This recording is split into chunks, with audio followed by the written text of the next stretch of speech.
Alright, so some of you may be seeing this video in your subscription feed being like, ZTL, what are you doing? Why are you teaching people how to play Flunder? Well, don't worry, as this is a guide on how to play the deck of Floowandereeze, as I do think this deck is going to be pretty prevalent for a while in Master Duel, especially with, Sprite and TR Element on the horizon, and in the OCG and the TCG, one of the few decks that kind of like stuck in there and could kind of hang with some of the big boys was Floowandereeze, and that's pretty much because they can play Dimension Shifter, right? Like, they're one of the few decks that can play it, and we'll obviously talk about that in a couple of seconds, but if you're a person that hates Floowandereeze and you're like, well, I don't care when those decks come out, I'm not going to play Flunder, then you can at least take this as like a guide of what Flunder's actually going to do, because I'm going to break down every single card in this deck list. This is what I would kind of consider to be a like standard Flunder deck list. Like, this is pretty much you're doing some good stuff. There's a couple other flex spots and stuff, like you could play Nibiru's and stuff. You could go like more hand traps and cut out like the Featherstorm or whatever, but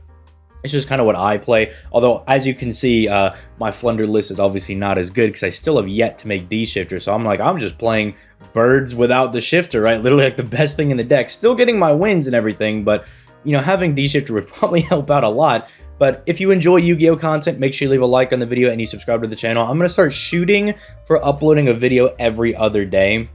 And series like this, these just like how to play X deck will really help out a lot. Now that I'm kind of like mapping out what series I want to put here on the channel, it's definitely making things a lot easier and kind of giving me direction and making it easier to make content. But with all that being said, let's go ahead and start talking about the deck and like what all the cards do. So mainly, you want to always see Robina in Flunder. Robina is your main combo starter, right? Like, this is what's going to get everything going, because what the Flunder cards do is you normal summon them.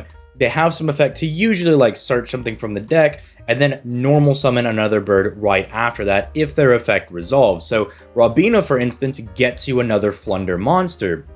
And so that is why a lot of people will say, like, Valor the Robina, Imperm the Robina, Ash the Robina, because Robina getting hit by any hand traps pretty much means your deck just died, right? Like, it pretty much just means you kind of just got cooked, right? Because you're very reliant on those normal summons, because this deck actually is locked out of special summoning. So you'll see all this like minutia here in the extra deck. Like, if you were like, why is Verte in here? Because it literally doesn't matter. We just do not special summon in this deck.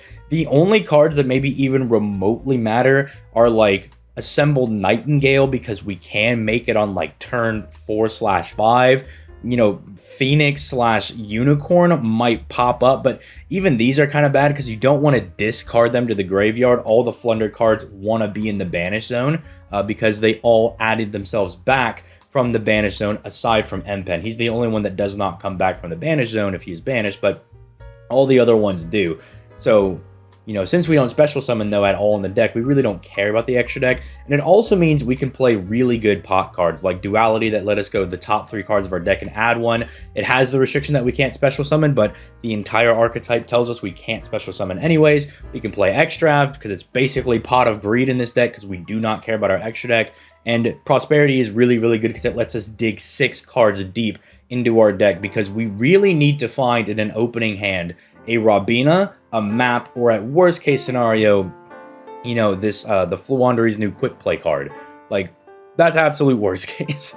So we want to find one of those cards to get things started, because Robina is very, very important, because you use Robina to add Eaglin. And so then you normal summon Eaglin, and Eaglin lets you get one of your big guys. Now, if you're going like turn 1 and even still like turn 2 into a board, you're probably always going to grab Empen. Empen, despite being a 2 tribute, will just immediately let you tribute the 2 small guys over here. They go to the banish zone, and then you get to add them back to your hand. But what Empen does is basically he negates the effects of all attack position monsters your opponent controls, and he is actually effectively like a 5,400 attack point monster, because as you can see right here, you have the ability to have the monsters your opponent controls. Right? You can like actually just completely beat over most things, right? And so effectively, they need to be at least 5,400 to get halved and match Empen to even destroy it by battle. So that's why this guy's kind of a problem, because, he just negates, like, it's like, oh, I'll just pop it with Baron. It's like, oh, no, wait a minute. Unless my Baron is in defense position, I'm not going to be able to, even activate its effect to try to pop Empen, and then I can't even, like, crash into it because, it becomes basically effectively a 5,400 monster, right? But then You know, you get Empen on the board, and then you can still keep like adding your guys, right? You only run one of Street and one of Toucan because these are kind of like your utility guys. They're kind of nice as extra names. So Street essentially allows you to like banish a card from your opponent's graveyard. That's always really good, just so you can remove like key cards that they might want to add back. Let's say you're playing against something as simple as like Blue Eyes. You can just banish the Blue Eyes out of their graveyard. They can no longer bring it back. It turns off Jet Dragon. If you're playing up against like Drytron, you're like, oh, they've only got one alpha in grave, I can remove the alpha. You know, just stuff like that. Cards that they're going to want to add back, you can go ahead and just banish them. Keep in mind, not as good against Despia right now, which is kind of like running around, because I don't know, if they put like a Tragedy in the graveyard and then you banish it, that's going to proc the dude's effect to kind of pop off against you. You don't want to do that for all cards. Make sure you actually read the cards that you're going to banish to make sure they don't actually plus off of being banished or removed from the graveyard, but that's what Street is for. And then Toucan, this guy is what allows you to kind of get some of your guys back, right? Like, this is the guy that, like, for whatever reason, if you're trying to add Robina back and your effect gets stopped, you can normal summon Toucan and still get it back to your hand for follow-up the next turn, right? But that really shouldn't happen, because all of the Flunder cards just, like, chain block each other, right? And you want to always make sure that you're, like, chain blocking your important effects, like Robina with, like, Eaglin's effect, for example, right? You want to be, like, chain blocking them at all times. But so, like, you can see that, like, since they all kind of like to be banished and they can return when they're banished, that's why the deck really doesn't care about Shifter, right? Shifter is, like, really, really insane, because basically the turn you drop it, which is either going to be your turn 1 or your opponent's turn 1, for the next 2 turns, it's effectively like Macrocosmos is on the board. And as I talked about in one of my last videos, that hurts a lot of decks, right? Being able to turn off the ability to like actually send things to the graveyard just kills a lot of cards that specifically send cards to the graveyard, or even in just a basic sense, if you're playing like a deck that doesn't really care about you know, being able to specifically send it to the graveyard. Again, I'll use the Drytron example. You know, they could still like do their combo and everything, but they still want their guys to be in the graveyard, because that kind of functions as a second hand for most good decks right now in Yu-Gi-Oh! And Shifter pretty much cuts that utility off because everything's going to be banished. So Shifter is really, really insane. It's almost like, I know, again, I'm being a little bit of a sussy baka not playing with it because I'm like refusing to craft the 3 copies of Shifter, even though I have the UR points for it. I'm being really stingy.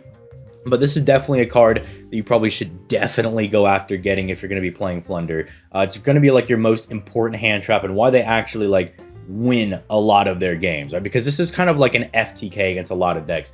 Other hand traps that you're playing are going to be like Maxi and Ash Blossom, just because they're just generically good. You're also playing just other generic good stuff like Called By to stop, you know, getting Veilered or getting Ash on your Robina, stuff like that.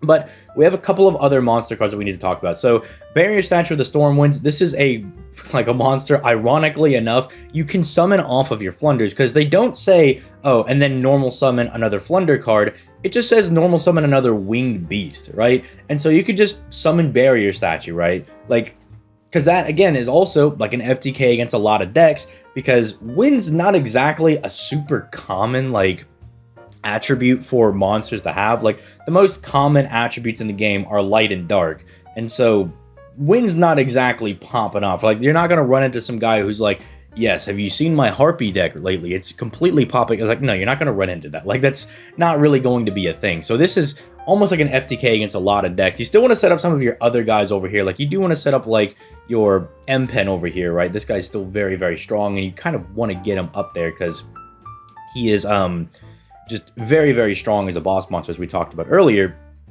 But then, like, let's say you already have this guy in hand, you can see that, like, even M-Pen, it just tells you that, like, you can normal summon another monster, right? And so, like, you can normal summon this guy, right? And so you could have, like, M-Pen plus Barrier Statue, and that's pretty much good enough in a lot of scenarios. Like, in a lot of cases, that might just actually be good enough to win you the duel.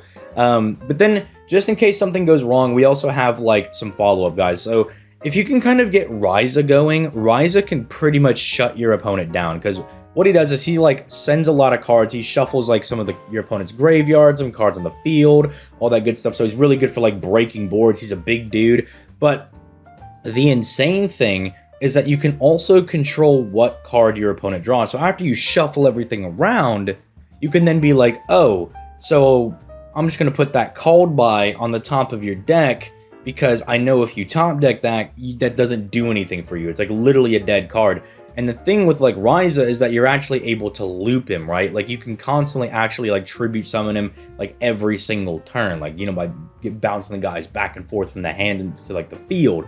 And so essentially, if you're kind of in a groove where you've got Ryza going and you're able to like kind of loop his effect, it pretty much locks your opponent out of the game because they're never getting any new cards because you're controlling what they get. So Ryza is pretty disgusting.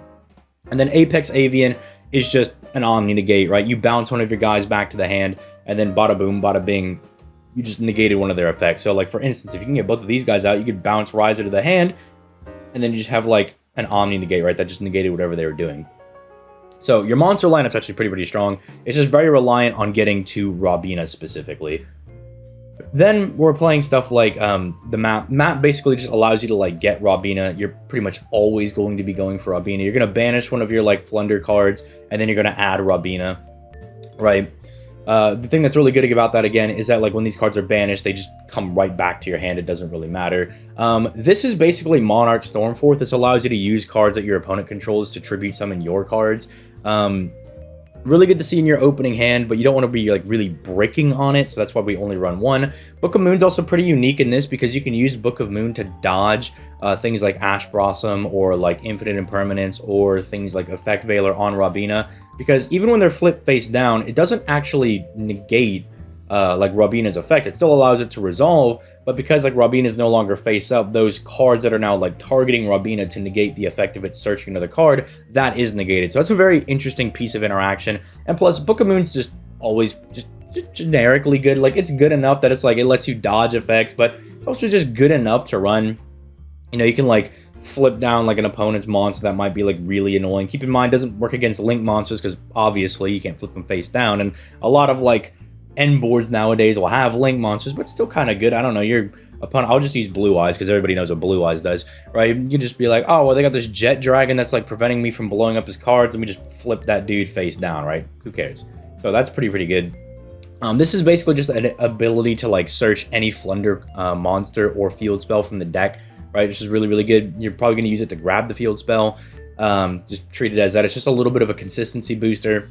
And then you have something like Featherstorm. This is one that I really like, although I think a lot of Flunder players are moving off of this. Don't really know why. It is pretty good, because I know you have all this like Harpy minutia stuff down there, right?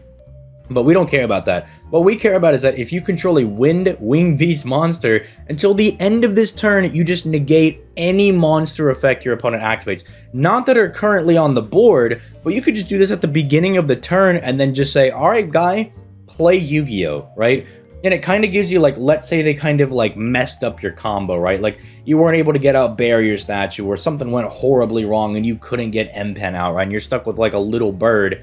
You can literally just tell your opponent, be like, well, that's cool and all, flip this. The best thing you can do is normal summon, beat over my bird. That's pretty much the best thing you've got going, unless they, for whatever reason, have an ability to negate this. They had Red Reboot or something in hand. I don't know. But yeah, that's pretty much the deck. And then, like, obviously there's like little flex spots, right? Like, you know, Feather Duster, I just think is really good in Master Duel. Because in best of one formats, you don't want to be losing to Saki back row. You want to be able to kind of like wipe a lot of that stuff up. But yeah, Terraforming is also pretty obvious, because since they limited this, it's a bit harder to find the field spell, and obviously you really need that. So Terraforming is obviously really good for that. But yeah, let me know what you guys think in the comments down below. Did you guys find this helpful? Do you feel like you kind of know how to play the deck now? I'm thinking about doing these videos and then maybe including like a match where we actually play the deck, and then I maybe like commentate over it. But, you know, let me know all that stuff in the comments down below. Hope you guys enjoyed the video, and I will catch you guys in a couple of days. Peace. Late, guys.